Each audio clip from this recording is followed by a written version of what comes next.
We all set? You're pushing the kids up on it. Good. Welcome, welcome. On behalf of myself, Rosey Gerry, and Diane O'Brien, and the Historical Society, we're so pleased to see so many people here for something that really wasn't advertised. Works out very well in this town. It just goes, word travels fast when there's something exciting going on. So what we're up to today is we're hoping this is the first of a series of lost stories, people that may have been lost, people that some of these people grew up with. We're just going to try to just have a conversation. This kind of started at a Historical Society meeting with Allan and Sandy and a couple others. We're supposed to be conducting a meeting, and then Allan will say, well, you know so-and-so, da-da-da-da-da, and then one will lead to the other, and then it just starts a conversation. And what I'm afraid of, and Diane are afraid of, and the rest of it, that some of these conversations, whether they're true or not, will get lost. And so... Some of them are. That's right. So we're going to do the best we can to speak up. Now, some of our guests today are really, really shy. They really not really keen about being on camera and talking in public, but I think it's going to go really well. And we're just going to get started. And like I said, this is hopefully one of a series, and this will be available here at the library, and also hopefully we'll have also a copy of this at the Historical Society for people to say, hey, you know, did they talk about my relative, or, you know, I didn't really know this person or something. The other thing is I really want to thank the library for letting us hold this here, and also special thanks to Josh Gerritsen for doing the filming, and thank you, Josh, very much. So you got chairs back there? Okay, we're all set? Great. Thank you. Great. You're welcome. You're welcome. So for those of you that may not know, this is Bernard Young. He is, if you don't know Bernard Young, you've only lived here a minute. And sitting next to him is family has been here for a long, long time. That's Joe Calderwood. So next to him is the very famous Allan Thomas. So now somebody said to me earlier today, I think that Allan and I are probably the oldest people here today. And I said, no, don't tell Allan that, because he still thinks he's 24. Next to him is a great guy. I've known him for many, many years. He's actually a movie star. There's two of us here on the stage here today. And he's very outspoken. You very seldom ever get a chance to get word in edgewise with him. Orvil Young. Orvil Young is. Is 5 weeks older than I am. Orvil's 5 weeks older? All right. That's good. Next to him is Sandy Delano, and his family is, don't even bother. Don't even bother that. He's related to every one of you. I'll guarantee it. He's more relatives than anybody I know around. So he's related to, I think, every one of us here on the thing. And we should have put somebody between them. We could have had a thorn between two roses. That's it. So, this is my good friend Rosemary Young, or Rosemary Winslow, and we've had quite a few adventures together, have we not? Yes, we have. A lot of fun. So again, and we're missing Bobby Libby. He told me he would come, but evidently he found other things. He probably went fishing. It was good. So we seem to have a few people here from Youngtown Road. I moved to Youngtown Road in 1954 from up off, well, I called it the back Belmont Road. And it's actually an extension of what they call Green Acre Road now. And Green Acre Road wasn't there when I was a kid. And maybe a little later on we'll talk about that, Bernard, and how that came about to put that cow path back together and made a road out of it. But so there were a lot of characters when I was a kid growing up on Youngtown Road. And it started it started down the foot of the hill next to Bernard and Rosemary, and there was a guy named Bob Rollerson. And then you climbed up the hill a little bit, and that was another character, real character on top of the hill, a very quiet, soft-spoken guy by the name of Cy Hardy. And you went down over the hill, and there was another character down over the hill that stands out, Swiss Hardy. And across the street was another character by the name of Doc Hart. And it just kept climbing as you went up through until you got up as far as Pete Carver. Very, very soft-spoken person. Character. Quite a character. So, but I remember a guy that used to walk up and down the streets, and I'd there, and he lives up next to the old Ripley place, next to the Richards place, and I want to know what you guys could tell me about a guy named Ed Goodwin. Bernard, can you tell me anything about Ed Goodwin? I didn't really know Edward Goodwin. I think you know him better than I did. So I can't help you much on that one. So in summary. Over here you But did you? I mean, you must remember seeing him as a kid and stuff. Well, I went Camden way a lot, did it up Youngtown Road, and as far as Swiss Friday, probably as far as I got Pete Carver, but I didn't know Edward Goodwin. Yeah. Not enough to really know anything about him. Yep. Joe, did you remember him? No. Allan, did you know him? I did. I remember him. He was a man about 6'1" or 2", square-shouldered and slim. And I remember seeing him, but I never really knew him. Yeah. What about you, Orvil? Did you know him? I have no idea who he was. Where were you born? I was born in Camden. You were born in Camden. Yeah. I'm a newcomer. I've only been here since '52. You've only been here since '52. Right. I got you beat. Come here in '50. I remember when you lived up on the hill that your dad did. Yep. Yeah. Yep. What deal? Sandy, do you remember? Ed Goodwin, retired blacksmith. You'd walk into his glassed-in porch, and you couldn't see out of the glassed-in porch for all the tobacco smoke on the windows. That man would sit there. The thing impressed me, and I've never been able to do it. He could cross his legs, put one knee across there. Big, tall, lanky guy. And where was I headed with that? Anyway, the long, green, damn cigars, chain smoking them. And he had a house halfway down the gully falling in. And right in the front window was an old sewing machine. And my dad wanted it. And you think Ed would let him take that? No. The house fell in, sewing machine rusted. He'd gone. Rosemary, do you remember him? I remember seeing him. He lived next to Mildred Richards, Yep. and she had a daughter that was more our age. You remember her? No. Oh, okay. And what do you know about Mildred? Anything you could tell us No, about not her? really. She was a relative. She was a relative. No, kidding.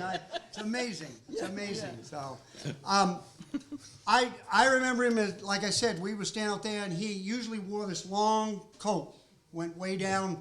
Summer and winter, he wore this long coat, and like you said, he had the cigar, and he walked pretty straight. And he would walk down the road and back. So, next door to you was a character that kind of grew up there. There was a couple of them. Bob Hardy. What can you tell us about Bob, Rosemary? Well, you'll have to go to Bernard for that. You gotta remember, we have an age difference. We have an age difference, I will go to Bernard, we'll come back. Bob Hardy, I knew very well. He was a mason, and I can remember him starting a car down there in cold weather, old 36 or 2 Chevy. I don't remember what it was. Steve Hardy ended up with that his place. 36. And he couldn't hear. So when he started on a cold morning, I could hear it clear up the farm, which is about 500-600 feet away, just a screeching. I don't know why the motor lasted, but it did. They got hold of Steve years later. And of course, I remember his son very well, Newman, because he used to come and visit me every night while I was milking cows, buy a little milk off me, and talk about his trip to Florida, which you made a show on, a movie, whatever you want to call it. Yep. And I listened to that for about 5 years. We got through getting to Florida and back again with about 30 tire changes. And Yeah. and Newman, he talked steady, and I would just say, yep, every once in a while, and he'd just keep talking while I was milking cows. That's what I know about. He had that poor health there. He would have seizures once in a while. Some fellow stopped one day, and he said, your neighbor, I think, is dying down on the lawn. I said, probably he's having a seizure, but I'll run down and check on him because he's laying on the lawn, squirming around and jumping. And he had a lot of seizures in his lifetime. And he ended up over here at the nursing home later in life. And Bob died of natural causes. And that was the end of that family. Did you, Joe? Do you remember Newman and Bob at all? I remember seeing him walking around occasionally, and it's like Bernard says, he just talks a steady stream. Well, he could talk. He could talk to himself all the way to the A&P store, Yeah. and if nobody picked him up, he would lug those 2 bags of groceries and never set them down all the way Yeah. all the way from Camden Yeah. back home. Yeah. Allan, did you know him? Newman used to go swimming. Yeah, that's what I was thinking. Oh, yeah. Yeah, I forgot that part too. He You was better the tell first it. one to go swimming in town, and the last one in the fall. He Talked went to himself swimming all the way around just the as lake. it froze up. And he could tell you when the trout was going to bite in the brook there. He knew about what the fish, and most fishermen did. Orvil? Do you know No. anything about him? I just remember him going swimming a lot. Yeah. And he was always down there swimming during the day. Used to go down on Film's Neck. No. That's all I know. Sandy? Bob Hardy was my grandmother's brother, the oldest male member of the family. And he was a character. He'd come up to the farm, and he too would have on a long overcoat. And he too, he would get down into the basement, and Grandma always had jams and jellies down there, and he'd fill up his pockets with jams. And Mom said that was okay. Grandma allowed it because his wife would make ice cream and invite them down for the ice cream made with the jams and what have you. But my Uncle Bob used to go fishing down the old rock, Mullins Bog, that big rock at the mouth of the bog. And that was a favorite gathering place about supper time. And I think I've been hit back of the head 3 or 4 times with one of Uncle Bobby's fish. We'd hear him coming down through the woods talking to himself. And he'd come down, the rest of us had fish for lunch, bobbers and all this good stuff. Here comes Uncle Bob. He's got an alder almost halfway up to the ceiling. He's got some string on it. He's got a wood chip for a bobber. And he comes down and he wants to borrow some worms because he hadn't dug any. So we'd give him some worms, and he'd grab another handful and he'd throw them out into the water. And you could hear him, and he'd throw his thing out there, and all of a sudden you'd hear, tut, tut, tut, tut, come on, chummy. Here comes the fish. Yeah, I don't know. I could probably go on. But Yep. Rosemary? Well, I think what most people don't realize that Newman was very intelligent. I think he was like top in his class. he was valedictorian. But unfortunately, he did have the epileptic fits. And I do remember them telling him about him smashing up the car one day, beating it up and things. But yes, he was swimming, and that was the only water that he ever used. So in the winter, you hesitated to pick him up and give him a ride because your car may smell that way for a while. I will add a little more to that. Yeah. Donald Patton come home one night, and all the windshields and rear windows were broke out of his car. He was going with his sister, Roberta, and got a little upset at Donald or one of them, I don't know, either both of them. So when Donald got back from his courting that night, they must have took another vehicle that went off walking. He had no glass in his vehicle. That was Newman. Go ahead. Yep. That's all right, you can. He grew pumpkins, and he would have the biggest pumpkins in the patch in Lincolnville, and he always watered them with his shaving water. Well, That I do remember. that house had no electricity in it till they sold it. My aunt was deathly afraid of electricity, so they had the kerosene lamp. I remember going in smoky, dark. Yes. My God. Yeah. Yeah. Yes, Alan? Later on in life, after his folks died, he went to work for Santa Rosa, Yes, I remember that. and Right. I used to give him a ride Yeah, quite so often. For those who don't know, let's just, anybody here who knew who Cinerazo was? Walter? Yes. Yes, there's a few. Owned the, it's now the Country Inn. Is that what it was? Used to be Marion Village? Yeah, Marion. Next to the Maritime Farms in Camden there. That was a big motel, hotel, and this guy named Cinerazo owned it. The other good thing, Walter felt sorry for him. He took him down there and employed him. And he ended up with Social Security, which would never happen if Walter Cinerazo hadn't taken care of him. Yep. That was one good thing about that situation. I do remember Walter Cinerazo because his wife drove him about everywhere he went. Yeah. And before the car would stop, the car door would be open, his feet would be on the ground. I remember that every time. He couldn't wait for her to stop the car completely, get out. Come on, I gotta get going, I gotta get going, I gotta get going. Cy Hardy used to do the same thing. Yeah. Walter Sandorazzo, when he came here from Hawaii and built that big motel, he claimed he was one of the 50th best known people in the country.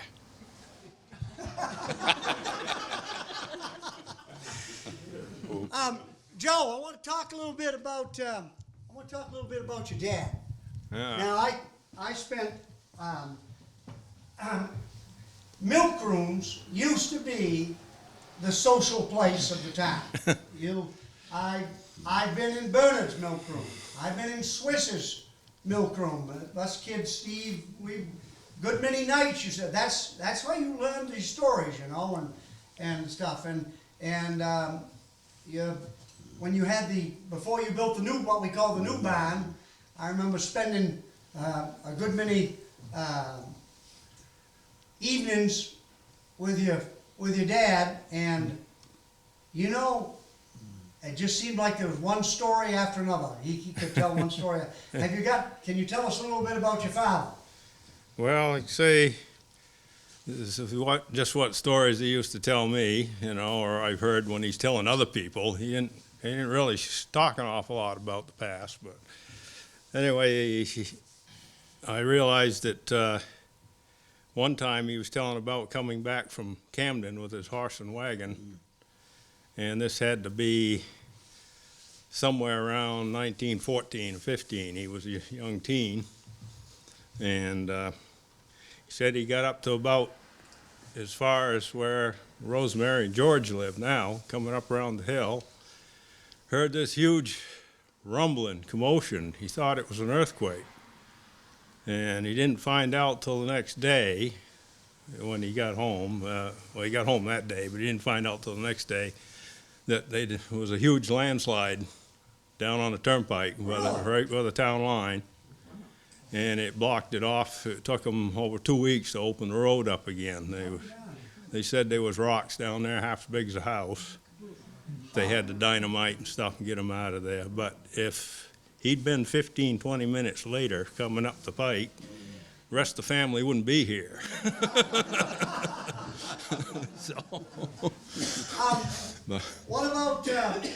What about my favorite story? Can you tell me that one? Well, yeah, I can. I have to put a little background into this. This happened on a farm up where I live now. It was called the Old Thayer Farm. and this woman lived there, Addie Thayer, and with her husband. And anyway, she used to read the tea leaves every day, and she'd call up my mother on the phone and tell them what kind of a day they were going to have, one thing or another. And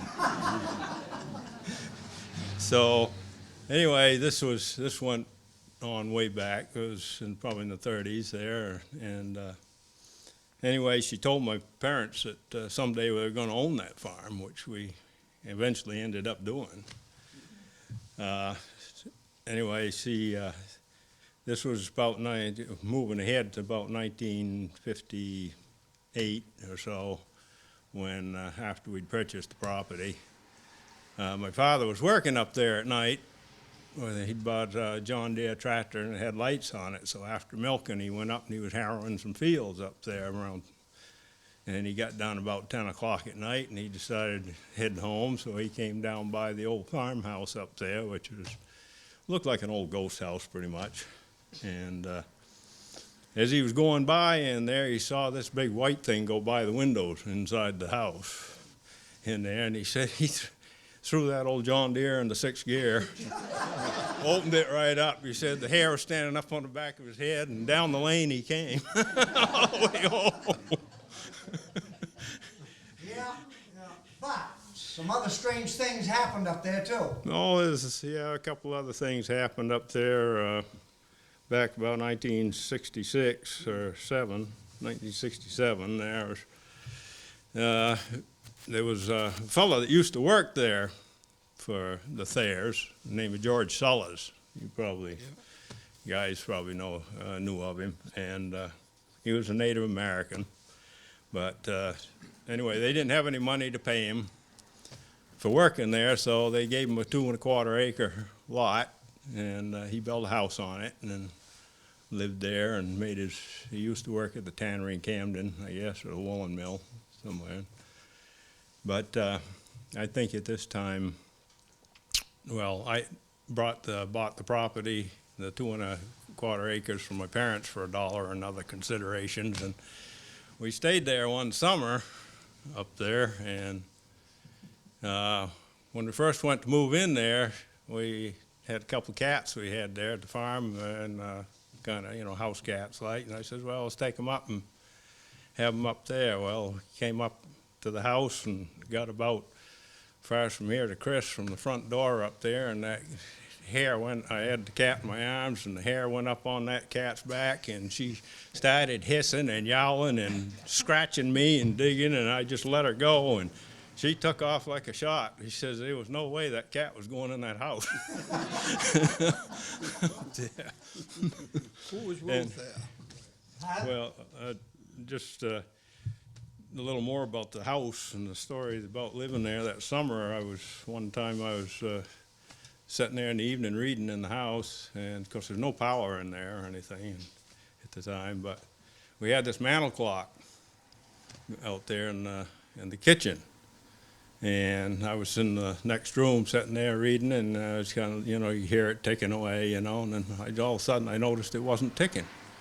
And so I go out and look at it, check it, and give it a couple more cranks there, and it was wound up pretty good.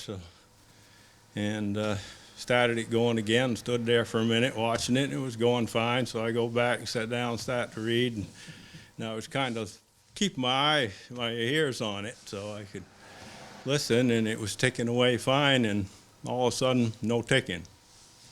And it didn't slow down. It just stopped.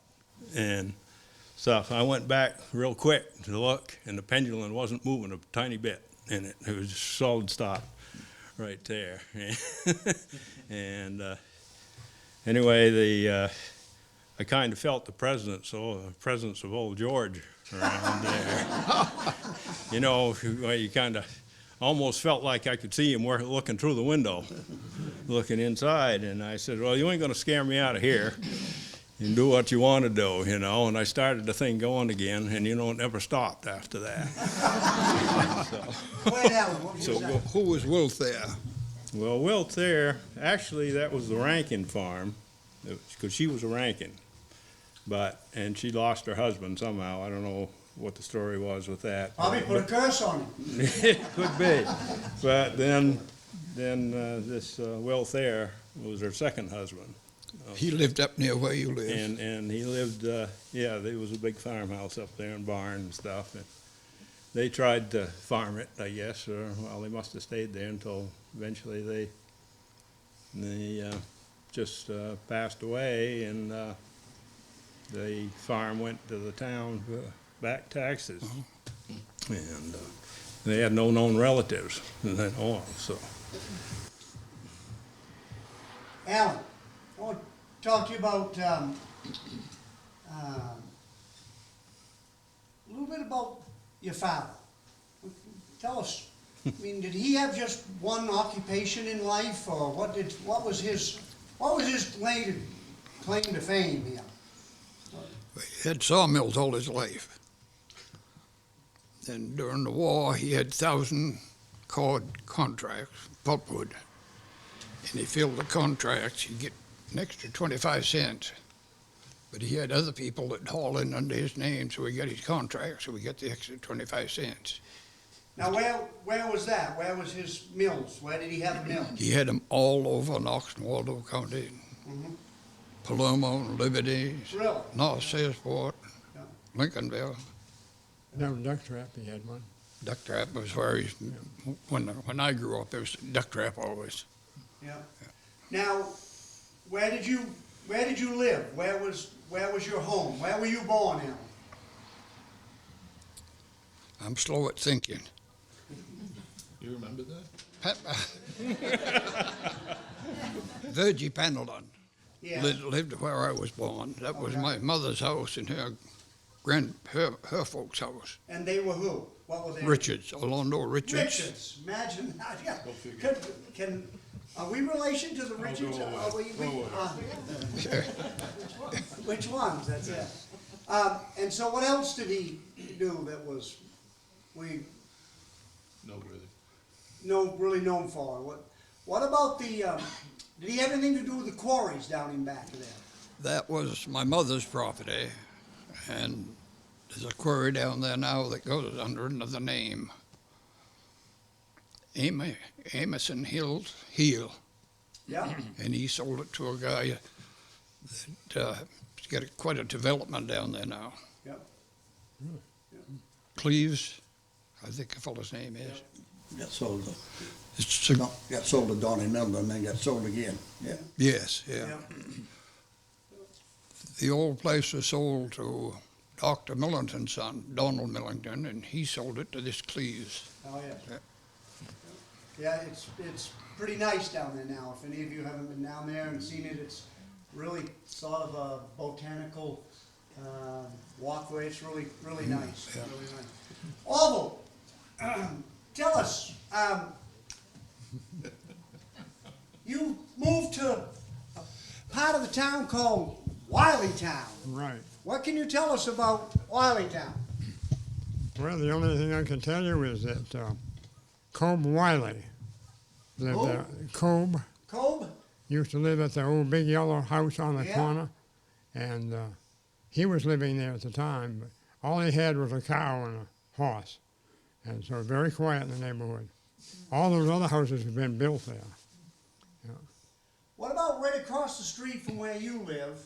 There's a foundation. Do you remember that house? No, No. that was gone long before I got up there. Yeah. But I understand it was one of the Wileys that built that house. Across the street? Yeah, Yep. and there used to be a barn there apparently too, because the foundation was still there. And so, what else was going on there in the early Not much. 50s during, when you, what was the draw for you to move there? What possessed you to come all the way from downtown Camden to Wileytown? I married Andrea Young. A young, Well, she was young after we got married, yes. oh yeah, Jones. The name was Jones. Jones. Yeah. Yep. And her parents lived there. And her uncle, who was from Massachusetts, had bought the old farm years before that. So we moved there and we finally bought it from him. So that's how I happened to be there. And what were you doing for work at the time? I was working in the boatyard in Camden. That was back about 50, 52, something like that. And so I remember your dad. Yeah. And what was his name? Orvil. Huh? Now, I'm a junior. Huh? I'm a junior. You're a junior. Right. So, and then you had a grandfather, and his name was Osmond. Osmond. Osmond. Yeah. Richards. Hmm? Was his last name Richards? No, Young. Young. Yeah. Yeah. So, He was in Lincolnville. how did you have some family that lived over on well, we call it the Old County Road or the Whitney Road? Yeah. Slab City Road. Well, what was? Well, my grandfather lived over there, and the whole family was kind of spread through that area, through Slab City and Youngtown. And I can't tell you all the history. Been Right. long ago, and I haven't looked it up. So there's something down in the woods there on what we call the Whitney Road, Yeah. and a little story. I heard it from Diane, and Diane told me that it was your story. I guess you had told her. Well, there's something down in the woods of kind of interested down in there. What did your grandfather show it to you, or? Yeah, Tell us- can you my tell us that father, story? my father and my uncle were down there hunting one time, and I happened to be with them, and so we went down What there. year was that roughly? You remember? Oh, must have been 1950, Yeah, probably 50, so after I got home. yeah. So, and there's a little gravestone. I think Diane has seen it. Yeah, there was a little gravestone, and we went down and set it up, and I never could find it out again. But I think Diane found it, didn't she? Yeah, she was. It was still there. Yeah, and I don't know who so it it was. was what, laying on the ground? It was when I saw it. Yeah. Yeah. And I set it up, and then it fell down again, and I think Diane found it. In fact, I think I walked down there with you. Yeah. Do you remember the name on it? No. Do you? Mary Sylvester, and she lived in what was, isn't it Gideon Young's house there? Oh, yes. Her parents lived in that house before he lived there. Oh, I see. They ran it as a boarding house. Uh-huh. See, that was gone by the time I moved here. But I know where the old foundation is. Somewhere there's a picture of that house, the Gideon house. And the two trees in front, and you used to be able to see those stumps. Yes, the trees were there, the stumps were there. Right. Yeah. They said the husband and wife tree. Yeah. They were planted by the door. Oh, yes, that was. Alan? Robert, can I ask him a Sure, question? sure. What relation was Bert Richards to you? He's a cousin. No, Bert. This is Bert, a blind woman. Oh, that one, no. I don't know about her. No. I think that she was a mother to Albert Young in Rockport, a grandmother to Albert Young Rockport. And his father's name was Victor Earl Douglas Young, lived on Richards Hill. Oh, yeah, no, I'm not familiar with him. No. I thought she was related to you. Could be, but I don't know. I don't know much about my family. Well, she was married to a Young. That's where your folks come from. Yeah. She was a blind lady that Oh, I used to walk right by her house going to school. Lived right next to the patting place. But Alberta Richards. No kidding. Oh, Alberta, that rings a bell, but And I'm lost. Albert Young was a cousin or something to you, wasn't Yes, he? right. And she was his grandmother. Oh, all right. So- The other side, yeah. So, Sandy, I want to talk a little bit about, now, I don't remember your grandfather for some reason. Now, Bernard probably does, and probably maybe Rosemary does, but I don't seem to remember your grandfather. I don't know whether he, what year did he pass on? 1960. Yeah, I don't know why. I just don't seem to remember him. But what can you tell us about him and growing up there on the farm Good. with him? I'm going to do a little on the follow-up on your ghost story. Both my mother, late mother, and my daughter have awakened in the night to see a man standing at the end of the bed in the dark. And my mom said, I asked her who it was, and she said, well, it's not your dad. And I'm going, thank you. But there's a loft over the kitchen. This is an 1823 vintage house, mind you. And there's a loft over the kitchen with a thumb latch. You push the latch, raise the bar, you can open the door. Close the door, shake it, rattle it, jump up and down, thump on it. Won't open until you push the latch. Leave it alone, it's open. Bothered my late father so much that he put a sliding bolt on it. And it will not open with a sliding bolt. I was up there 4 or 5 years ago cleaning, and I paused, and I had heard that you could perhaps convince some of these, whatever you want to call them, to leave. And I had a mental discussion. Never said a word. I just thought, I think you've been here long enough. It's time to maybe move along. You're scaring people. Door hasn't opened since. So, success story. Anyway, Grant Carver. James R. Carver, World War I vet, served time in the trenches in France. He was a cook. Has been quoted to say something to the effect of, if those Germans aren't careful, they're going to drop one of those mortars right here in my cooking pot. Came back, worked in the logging camps up in Aroostook for a number of years as a cook. Apparently he wasn't very good. Because there's at least one letter home to my grandmother stating that, well, they've replaced me for the last 2 weeks. So I don't know what that's all about. But anyway, Gramp was a rather stubborn individual. He was a farmer. And growing up on Youngtown Road, there were 8 working farms when I was a kid. Now look at it. Gramp had a horse, Charlie horse, of course, and he had a couple of cows. He had a barns full of chickens, brooder houses out in the field with baby chicks. I still remember the smell of those. They were wonderful. And then it was the time my Uncle Jimmy, before Jim Carver Jr., formerly of Hope Corner, got himself a new vehicle. And he didn't want to put his new Plymouth in the barn with all the spiders and the hay chaff and what have you. So they hauled some wood off the mountain, and I rode the sled down behind the horse, sent it out here somewhere to be cut. And they built a 2-car garage. They had a roof on it, they got sides on it. And I hear my grandfather going, there, Jim, drive it in and see how it looks. He did. It stuck out by that much. Well, I thought you measured it. Well, I thought you measured it. And the other thing, what was the other one? Oh, Gramp being stubborn. He had 2 half-brothers show up, Del Carver from Duck Trap and Edgar Carver from Duck Trap, and his brother Arthur Carver from Northport, all nattily dressed, 2 of them in 3-piece suits. And there's Gramp in his boots with things all over them. And he's got his bib coveralls. And my Gram says, Jim, go in and change your clothes so I can get a picture of the 4 brothers. Well, I ain't doing that. I'm not going to change my clothes.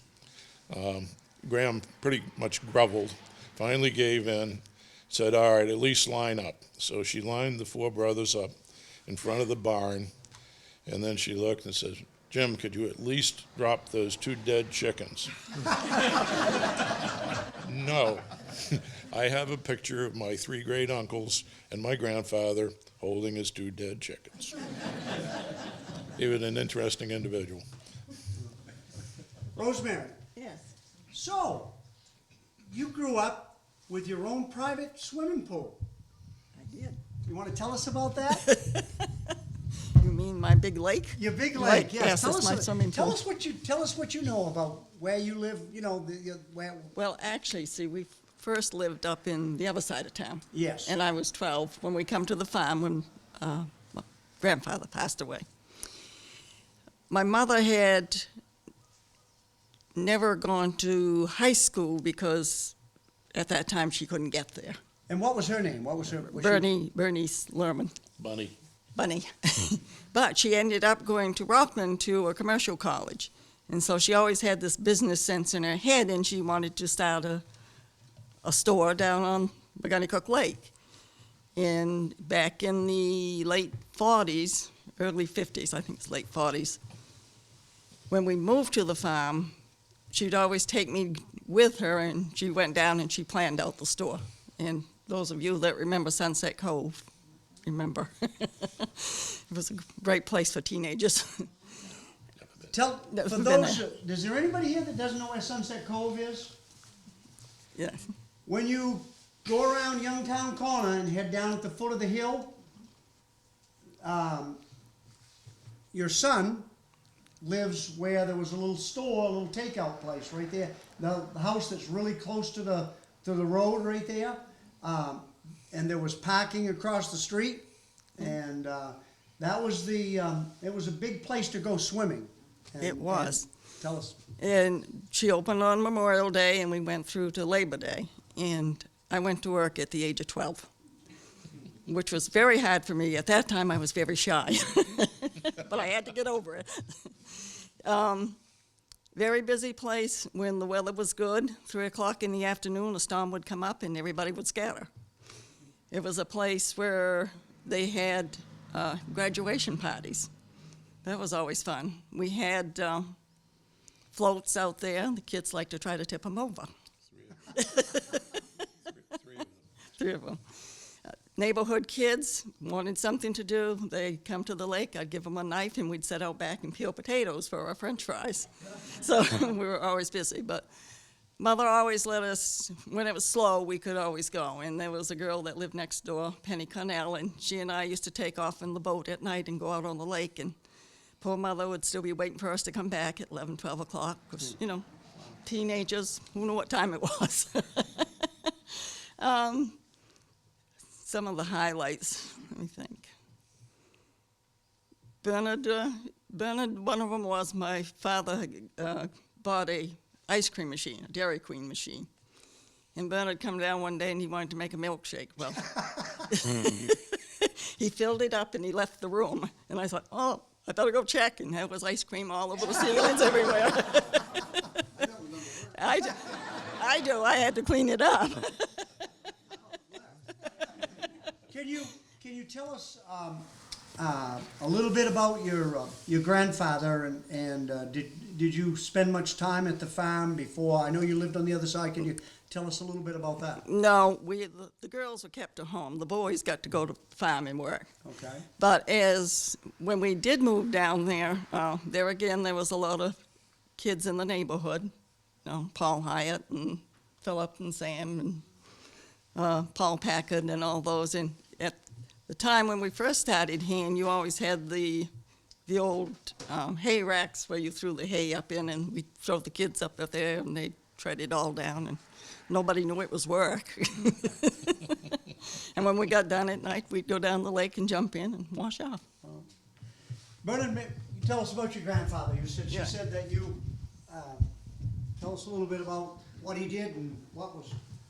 Who was your grandfather? Yeah, tell us who he was. Well, his name was Guy Young, and he was one of the many around Lincolnville. He married a Young, and I went there every summer. Well, my brother and I went there every summer. And your brother was? Loy Young, and it was interesting. When it comes Saturday night, we'd go down to the movie theater, and that was our treat for him, helping him during the week. And had, he'd buy a ways into the movie theater, and I think 25 cents, I'm thinking, and popcorn, 10 cents or something. That was our Saturday night treat. Come back, and we'd help him hay and all that. How many cows did he have? He probably milking by hand 13 or 14, probably carried about 20 head or 25 head. And so we sold milk downtown. I remember the state of Maine coming in one day, and I was in the kitchen. This was when I was probably about 14 or 15 years old. And they told him they weren't going to sell milk downtown anymore. You probably can't guess what happened back there, with him being independent. He told him to get the hell out of the house. But 2 years later, we were selling milk to the creamery instead of downtown. So we had to go with their wishes, and that was something, that was part of the growing up there. You had the biggest bull I ever saw in Lincolnville. Yeah, I know. I had, Yes, Rosemary. Yeah. As a kid, because they had the big cans of milk, you know, the big. Now tell them how big that cooler was. Oh, the cool, because when I first went there, milk was kept on ice. Right. And like you said, we had to separate and everything, he made butter and all that, that's why he started out. And he just got power when I was a young fellow there. Where was the ice house? Outside the door. Just out the one corner of the, Yeah. of the shed hooked onto the house. Had a chute right into the cooler. Yeah. Big 300, 400 pounds cake ice, whatever they decide they come out of the lake that winter. Yeah. Where'd you cut the ice? Huh? Where'd you cut the ice? Down the lake. Like. Back to go down to Hardy. And they, some of you know George Hardy and some of you don't, probably. He and his father Fred would saw it out. They had a little gasoline conveyor there, and it feed it up into the truck. My father would haul it up there, and actually my father hauled it most of the people around the neighborhood. Bob Hardy, and I probably up to Si Hardy, I can't remember. Finished out neighborhood with ice. Wasn't there another ice house right next to the entrance to Youngtown Cemetery? Yeah, that was Bob Hardy. That was Bob Hardy. Yeah, because every farmer had ice. I don't know where Joe's father got ice. He had to get it from somewhere. 'Cause Might have got it from your grandfather. well, everyone, they might have cut on Norton's Pond. I don't remember about that part of it, but it was a lot to tell about the place and everything, you know, over the years and the changes that were made. Because I started driving truck when I was about 13 years old. Grandmother put me in one, told me to haul hay from Camden one day. It was thought that was quite a treat. It was because we didn't drive around the farm, but he never put me out on the open road. Because in those days, there were so many farmers around. He went to Sherman's Point and got hay. The CC camps, if you know where that is. Some of you, that's on Route 1 going out of, which is a state park now, and Dr. Mann on Springbrook Hill. A lot of our hay come from Camden in those days. And so fast as farmers went out of business in Lincolnville, we come back to Lincolnville, was cutting fields, cut Penno's Neck for years, lived for Sartness. Had a corn crop down there and did Herb Brown's down there by the fire station is. And that's where we started getting our feed from for the cattle. From grandfather, I went to, father owned the farm for a short time, then I ended up with it. And most of you know my life history from there, from cows to hens to where I am now. What are you going to say, Allan? Speak a little bit about Bernard's family.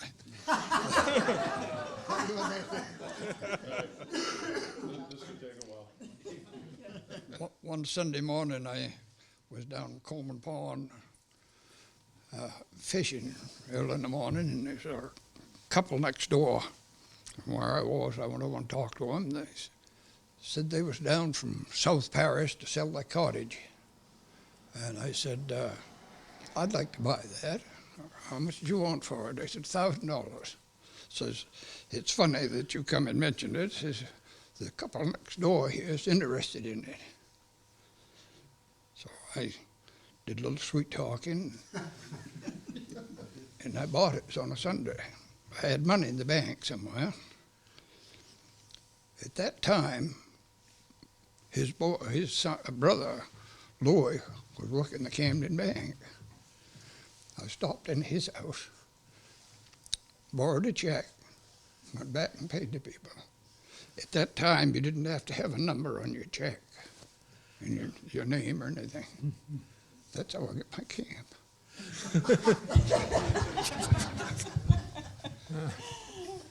I recall some expeditions with Bernard blueberry raking. He had a Hudson. What year was that vehicle? Well, my father would have was back in the Hudson War. Well, he used to pack a half a dozen of us kids, Steve Hardy included, I think. No? My brother was, anyway, into that Hudson, and we'd wait down at the barn until Bernard finished milking cows. He'd have WBZ radio on with Carl DeSuze. Why I remember that, I don't know. Yeah, all hours of the day. Anyway, it was a wild ride over the Hope Road to wherever we were going, hanging on for dear life, with Bernard thinking he's at the racetrack. And I heard that a few times. probably from me. But anyway, picked up a truck. Where did we pick up the truck? Do you Well, I thought he took off from the farm, but I'm not sure. No, we took the Hudson over there. But anyway, we'd wind up with a truck with a crew of kids, teenagers, with a winnowing machine, 10-gallon milk can filled with drinking water, with one dipper for everybody to use. Anyway, Was the woman right next to you, right in there too? I don't think so. I usually had the Hudson, I didn't tell you. It would go. They would go there. Yes. Orvil, there on the corner, growing up, I remember in the 50s, there was a big hen house, Yeah, Ralph Hunt's. Ralph Hunt's. And the name of that farm, Iona, I Own a Farm. right. Yeah, I-O-N-N. Yeah. Iona. I own. And Pretty creative. that was pretty good. You own a pretty good piece of property there. Yes. So now, in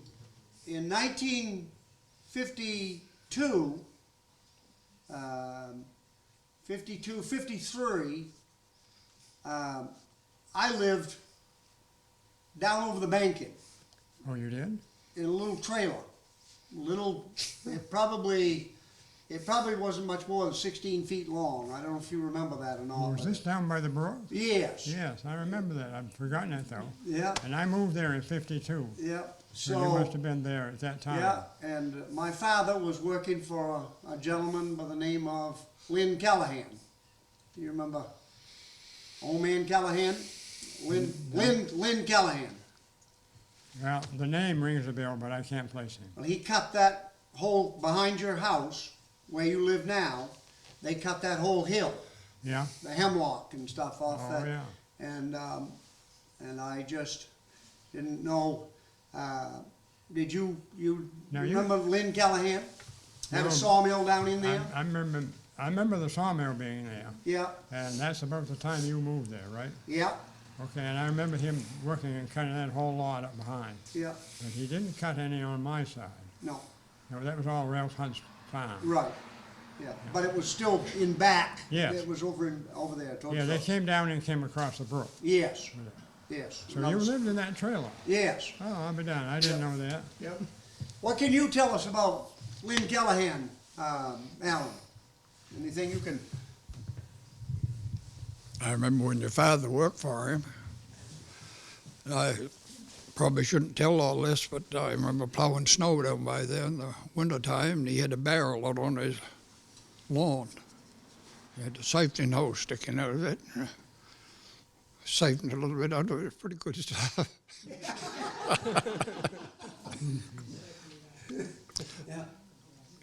Lynn Callahan was quite a town character.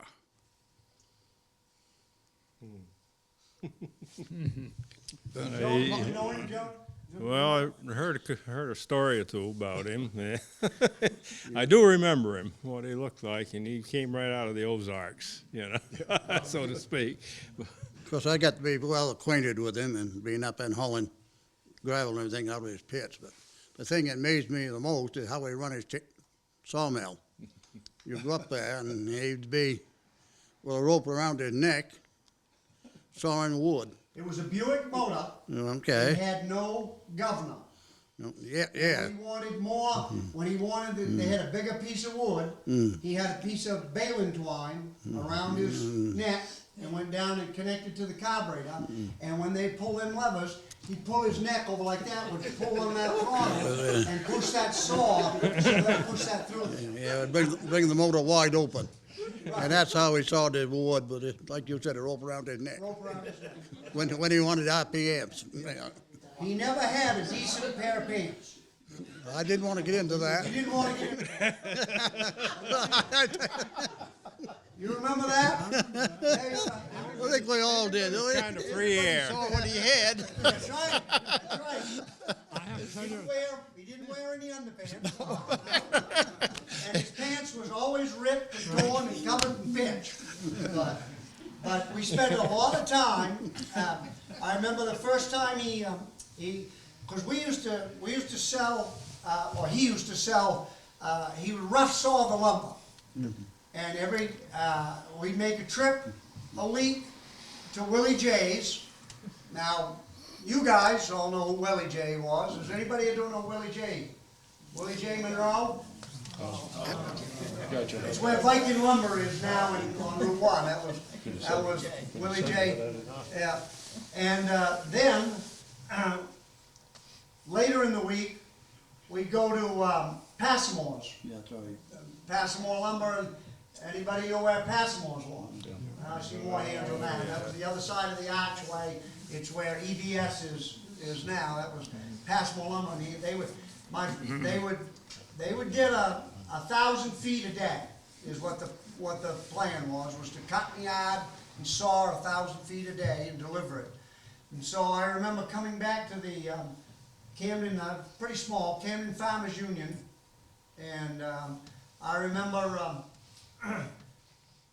I'm pretty small, sitting in the middle of the truck. He always had GMC trucks. I always traded Clem Smith's.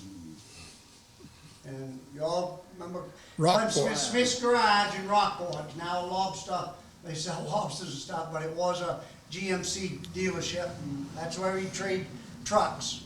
And so we'd stop on the way back from Passimore's, and they'd stop and get gas at Camden Farmers Union, where High Mountain Hall is now. And I remember the first time I went in there, he kind of talked like this. Well, I'll tell you what, this is just how he talked. Old man Callahan. And he'd come out and he said, here, boy, here, have some of these. And it was a little package, and opened it up, and I said, what is it? Well, God, he said, it's rabbit turds. You like them. They're really good. So that was my first experience with raisins. But when we weren't going there, we was always going here where they call it Grandpa Hall's, and the reason that there was a garage there. That was Bob Moody's place and Verge Hall's. And is there anybody that never spent any time in Verge Hall's kitchen? I did. We've all spent time in Verge Hall, yes. You just couldn't, because you want to hear the stories. Now, there's a place for stories right there. That was one right after another. But Verge Hall had a little garage there, and old man Callahan was really hard on clutches. And we seemed like every other week we were down there getting a clutch put in the truck. And it was kind of a fun place to be. Real clean in there, if you remember right. Get in through the front door. But there's so many stories, so many this.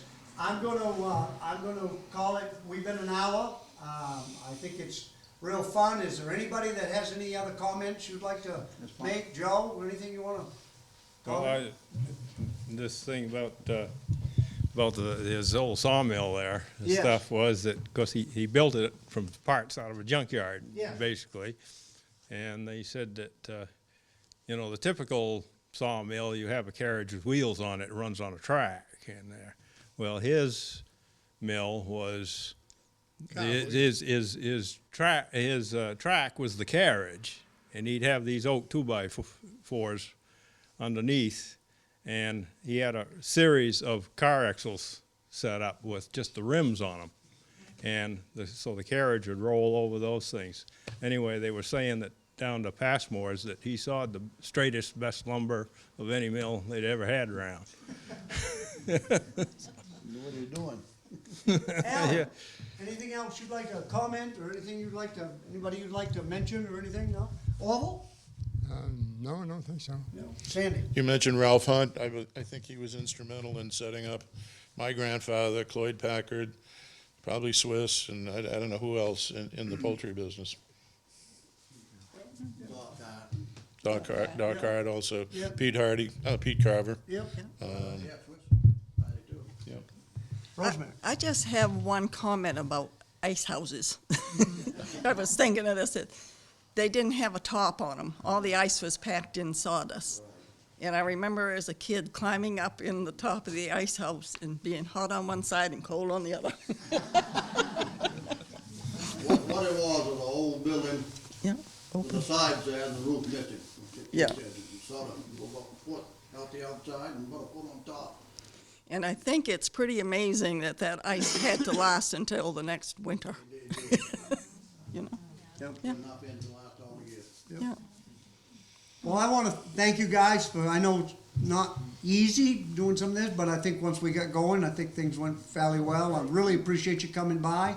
Again, this is, we're gonna lose these stories.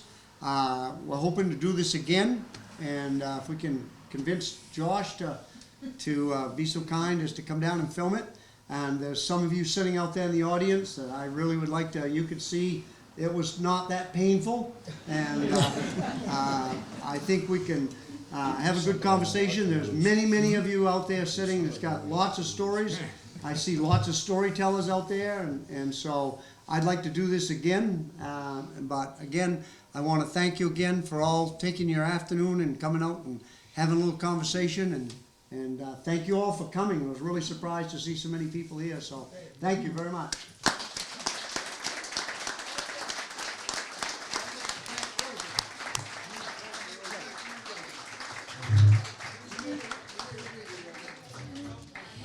Sheila, would like to thank you for the use of the library also. Thank you.